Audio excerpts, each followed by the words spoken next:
प्रिय भक्तों, हो जाओ सावधान, क्योंकि इस बार रक्षाबंधन पर लगने जा रहा है साल का अंतिम और सबसे बड़ा चंद्र ग्रहण। भूलकर भी इस समय ना बांधे अपने भाई को राखी, वरना जीवन में आ सकती है बड़ी परेशानियां। भद्रा का साया भी रहेगा। भद्रा का समय इतने बजे से इतने बजे तक रहेगा और इसी दौरान राखी बांधना माना जाता है बेहद अशुभ। आखिर किस समय राखी बांधनी है, किस समय भूलकर भी राखी नहीं बांधनी है, और ग्रहण के समय कौन सा काम करने से बचना है, जानिए पूरी जानकारी इस वीडियो में। आप सभी भक्तों को रक्षाबंधन के इस पावन पर्व की बहुत बहुत शुभकामनाएं। भगवान श्री कृष्ण की कृपा आप सभी पर बनी रहे, आपके घर परिवार में सुख शांति बनी रहे, भाई बहन के रिश्ते में हमेशा प्रेम और विश्वास बना रहे, और माँ लक्ष्मी की कृपा से आपके जीवन में सुख समृद्धि का वास हो। प्रिय भक्तों, आज का विषय बहुत ही महत्वपूर्ण है और इस विषय को लेकर इस समय बहुत सारे लोगों के मन में अलग अलग प्रकार के सवाल चल रहे हैं।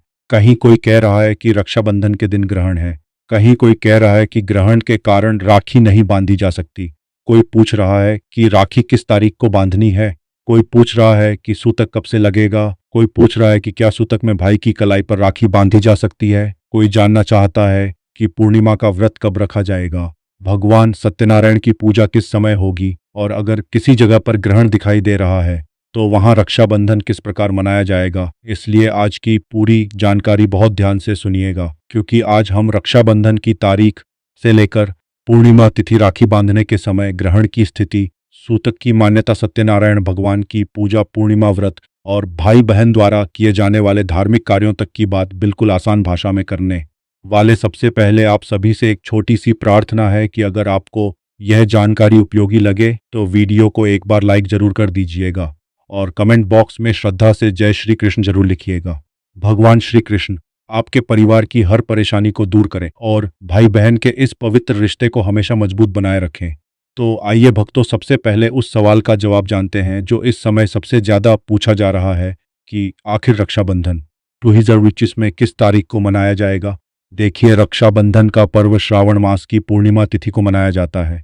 इस वर्ष पूर्णिमा तिथि 27 अगस्त की सुबह लगभग 9 से प्रारंभ होगी और 28 अगस्त की सुबह लगभग 9 तक रहेगी। इसी वजह से रक्षाबंधन का मुख्य पर्व 28 अगस्त 2027 को मनाया जाएगा। अब यहाँ बहुत सारे भक्तों के मन में यह प्रश्न आएगा कि जब पूर्णिमा 27 अगस्त से शुरू हो गई तो फिर रक्षाबंधन 27 अगस्त को क्यों नहीं मनाया जाएगा। तो इसे बहुत ही सरल भाषा में समझिए। किसी भी पर्व की तारीख केवल यह देखकर तय नहीं होती कि तिथि कब शुरू हुई, उस दिन की स्थिति, सूर्योदय, भद्रा और स्थानीय पंचांग के अनुसार शुभ समय भी देखा जाता है। रक्षाबंधन के लिए भी इन्हीं बातों को ध्यान में रखा जाता है।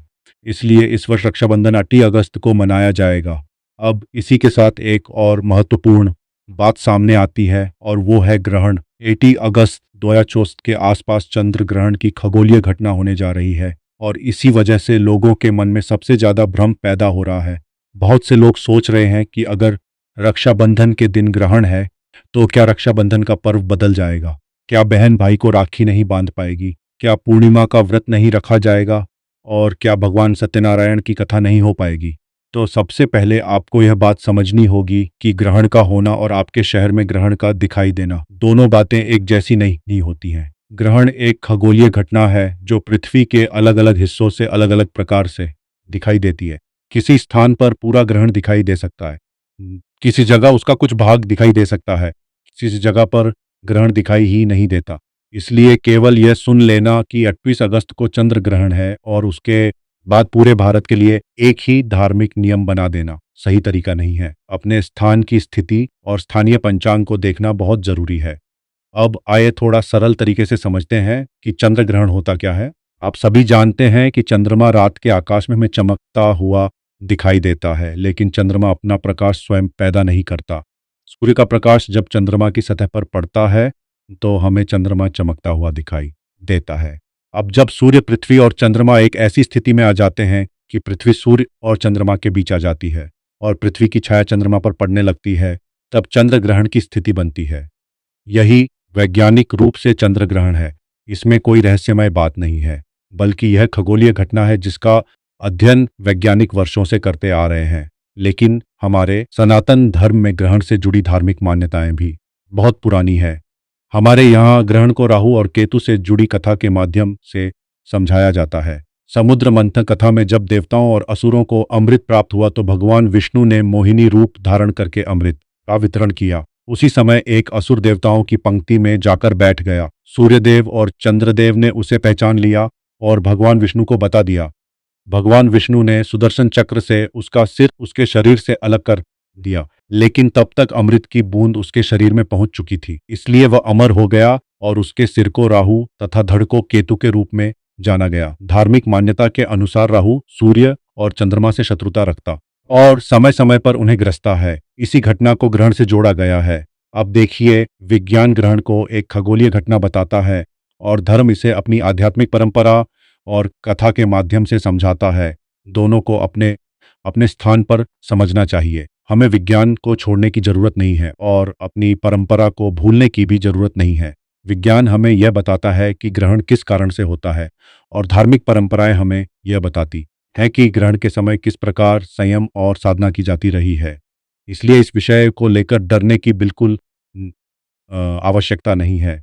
अब बात करते हैं सूतक की, क्योंकि रक्षाबंधन और ग्रहण को लेकर सबसे ज्यादा सवाल सूतक को लेकर ही पूछे जा रहे हैं। पारंपरिक हिंदू मान्यता के अनुसार चंद्र ग्रहण से लगभग 9 घंटे पहले सूतक माना जाता है, लेकिन यहाँ सबसे जरूरी बात यह है कि सूतक के नियमों को लेकर अलग अलग परंपराएं और पंचांग मिलते हैं और ग्रहण की दृष्टि भी स्थान के अनुसार बदलती है। इसलिए यदि किसी स्थान पर ग्रहण दिखाई ही नहीं देता तो वहां सूतक के नियमों को लेकर भी स्थानीय पंचांग और परंपरा को ही प्राथमिकता दी जाती है। इसे लेकर किसी भी प्रकार की अफवाह या डर फैलाने की जरूरत नहीं है। अब सवाल आता है कि ग्रहण के समय क्या किया जा सकता है।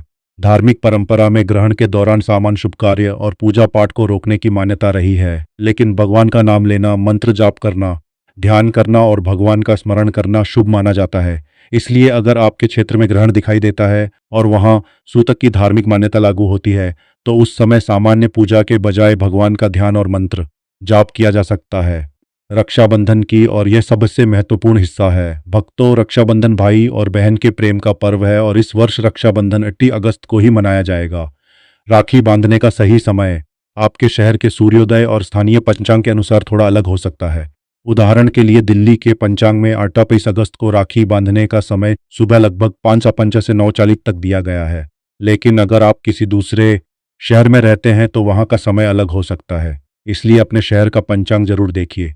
यही बात सबसे महत्वपूर्ण है। किसी दूसरे शहर का समय देखकर अपने शहर में राखी बांधने का समय तय मत कीजिए। अब अगर आपके क्षेत्र में ग्रहण दिखाई नहीं देता है तो स्थानीय पंचांग के अनुसार रक्षाबंधन के शुभ समय में राखी बांधी जा सकती है, लेकिन अगर आपके क्षेत्र में ग्रहण दिखाई देता है तो वहां की धार्मिक परंपरा के अनुसार ग्रहण काल में राखी बांधने से बचना उचित माना जाता है और ग्रहण समाप्त होने के बाद शुद्धि करके राखी बांधने का समय देखा जाता है।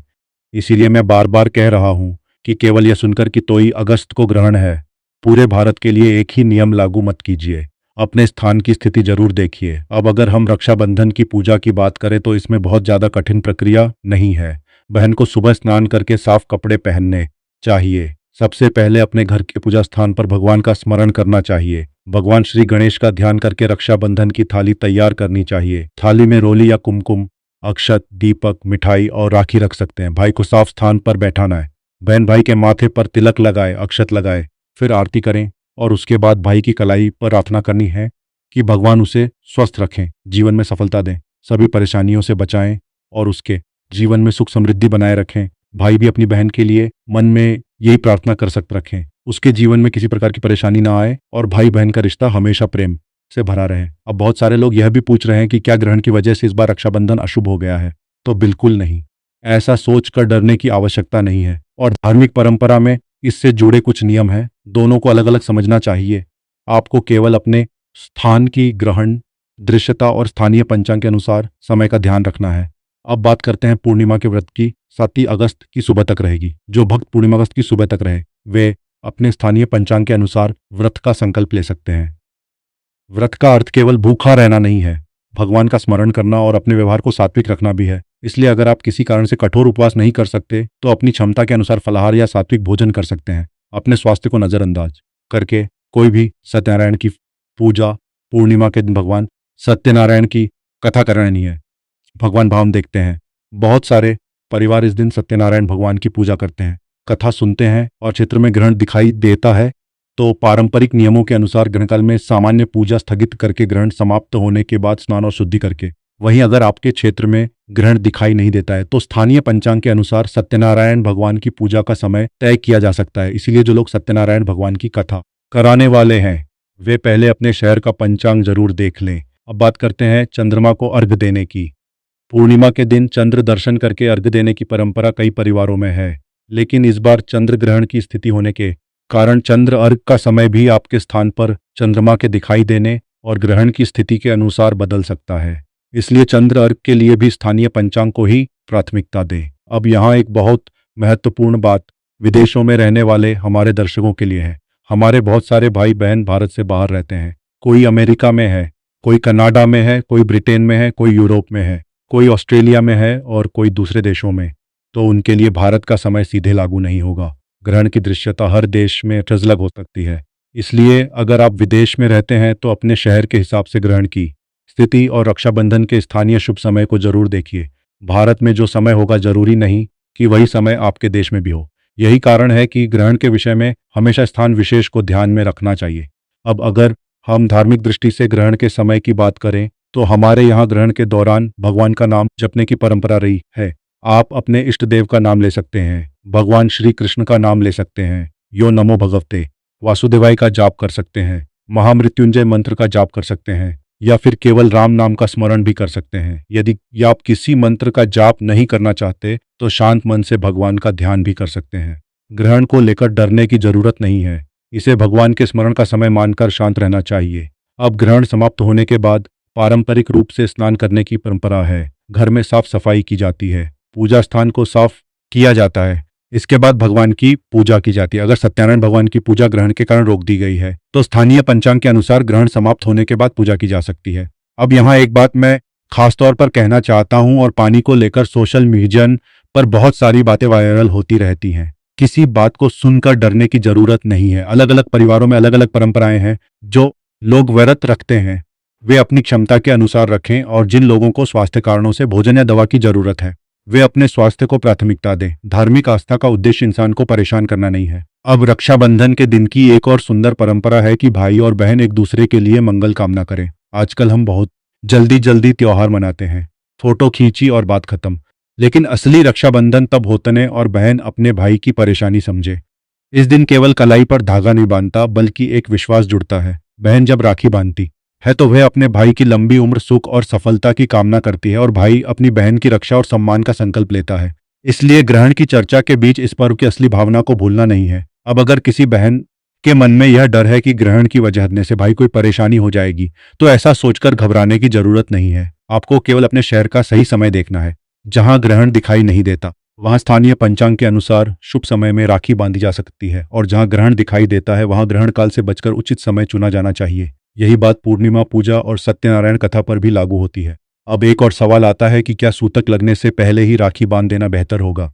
इसका उत्तर भी सीधे सीधे पूरे देश के लिए एक जैसा नहीं दिया जा सकता। अगर आपके स्थान पर ग्रहण दिखाई देता है और स्थानीय पंचांग में सूतक मान्य है तो शुभ कार्यों का समय सूतक से पहले रखना धार्मिक परंपरा के अनुसार उचित माना जा सकता है। लेकिन अगर आपके स्थान पर ग्रहण दिखाई नहीं देता तो स्थानीय पंचांग की व्यवस्था अलग हो सकती है। इसलिए अपने शहर के अनुसार ही फैसला करें।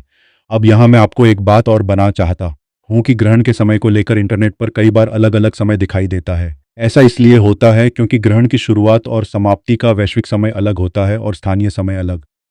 इसके अलावा ग्रहण की दृश्यता भी हर स्थान पर एक जैसी नहीं होती। इसलिए किसी वेबसाइट पर केवल एक समय देखकर अपने शहर में पूजा या राखी का समय तय करना सही नहीं है।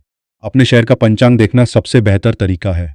अब अगर हम 28 अगस्त की बात करें तो यह दिन रक्षाबंधन के लिए विशेष है क्योंकि श्रावण पूर्णिमा का पर्व इसी दिन मनाया जाएगा। भाई की कलाई पर राखी बांधते समय बहन भगवान श्री कृष्ण और अपने इष्ट देव का स्मरण कर सकती है। भाई अपनी बहन को उपहार देते समय केवल सामान नहीं बल्कि सम्मान और सुरक्षा का भाव दे। अगर भाई दूर है और बहन के पास नहीं आ सकता तो भी राखी भेजकर वीडियो कॉल के माध्यम से या किसी अन्य तरीके से इस रिश्ते को याद किया जा सकता।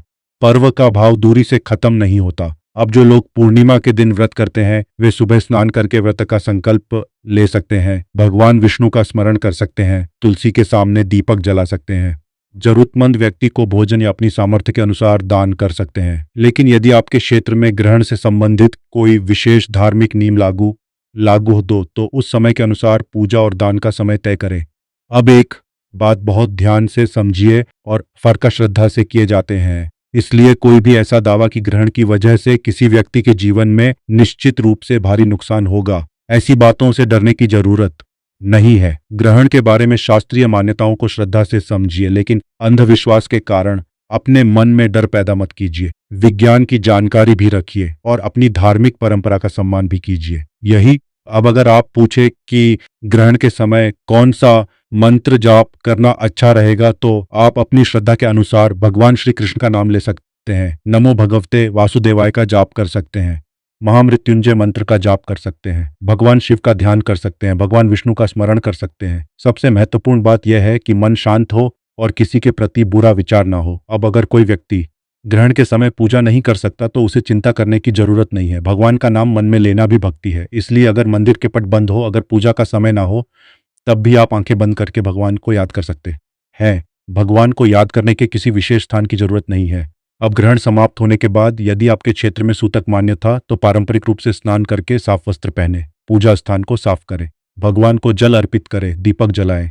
इसके बाद यदि सत्यनारायण भगवान की कथा करनी है तो स्थानीय पंचांग के अनुसार शुभ समय में कथा करें और परिवार के साथ बांटें। अब रक्षाबंधन की राखी यदि किसी कारण से ग्रहण के समय नहीं बांधी जा सकती तो ग्रहण समाप्ति के बाद शुभ समय देखकर बांधी जा सकती है। इसमें किसी प्रकार का डर रखने की जरूरत नहीं है। लेकिन जहां ग्रहण दिखाई नहीं देता और स्थानीय पंचांग सामान्य रूप से रक्षाबंधन का समय बता रहा है, वहां उसी समय पर राखी बांधी सकती है। इसलिए इस बार सबसे जरूरी चीज है कि आप अपने शहर के हिसाब से जानकारी लें। अब एक बात और, अगर आप इस वीडियो को अपने किसी भाई या बहन को भेजना चाहते हैं तो जरूर भेजिए, ताकि उनके मन में भी रक्षाबंधन और ग्रहण को लेकर भ्रम ना रहे। कई बार परिवार में एक व्यक्ति कुछ सुन लेता है और दूसरा कुछ, और फिर घर में अनावश्यक चिंता शुरू हो जाती है। इसलिए सही जानकारी एक दूसरे तक पहुंचाना जरूरी है। रक्षाबंधन का पर्व प्रेम का पर्व है, डर का नहीं। ग्रहण के कारण इसे लेकर तनाव पैदा करने की जरूरत नहीं है। बस धार्मिक नियमों को समझकर और स्थानीय समय का ध्यान रखकर पर्व मनाइए। अब एक बार फिर पूरी बात को अपने मन में बैठा लीजिए। इस वर्ष रक्षाबंधन 28 अगस्त 28 को मनाया जाएगा। पूर्णिमा तिथि 20 अगस्त की सुबह से शुरू होकर अगस्त की सुबह तक रहेगी। 28 अगस्त को चंद्र ग्रहण की खगोलीय घटना भी होगी। लेकिन ग्रहण की दृश्यता हर जगह समान नहीं है। भारत के कई स्थानों पर इसकी दृश्यता नहीं है और कुछ स्थानों के लिए स्थिति अलग हो सकती है। इसलिए अपने शहर के अनुसार पंचांग देखना बहुत जरूरी है। अगर आपके क्षेत्र में ग्रहण दिखाई नहीं देता है तो स्थानीय पंचांग के अनुसार रक्षाबंधन और पूजा के शुभ समय का पालन करें। अगर ग्रहण दिखाई देता है तो ग्रहण और सूतक से जुड़े पारंपरिक नियमों को ध्यान में रखें। ग्रहण के दौरान सामान्य पूजा से बचें और भगवान का नाम, मंत्र, जाप और ध्यान करें। स्नान और शुद्धि करके पूजा पाठ किया जा सकता है। सत्यनारायण भगवान की कथा भी स्थानीय पंचांग के अनुसार उचित समय पर की जा सकती है और राखी भी उसी तरह स्थानीय शुभ समय देखकर बांधी जा सकती है। अब अंत में मैं आप सभी बहनों से यही कहना चाहूंगा कि इस रक्षाबंधन पर जब अपने भाई की कलाई राखी बांधे तो केवल एक रस्म समझकर न बांधे। मन में भगवान श्री कृष्ण को याद करें और अपने भाई की सुख समृद्धि की प्रार्थना करें। भाई से कहना चाहूंगा कि अपनी बहन को केवल उपहार देकर जिम्मेदारी पूरी मत समझिए। बहन का सम्मान कीजिए, उसकी बात सुनिए और जरूरत के समय उसके साथ खड़े रहिए। यही रक्षाबंधन का वास्तविक अर्थ है। यह धागा बहुत छोटा होता है लेकिन इसके पीछे भाव बहुत बड़ा होता है। एक बहन की प्रार्थना, एक भाई का वचन और पूरे धागे से जुड़ी होती हैं।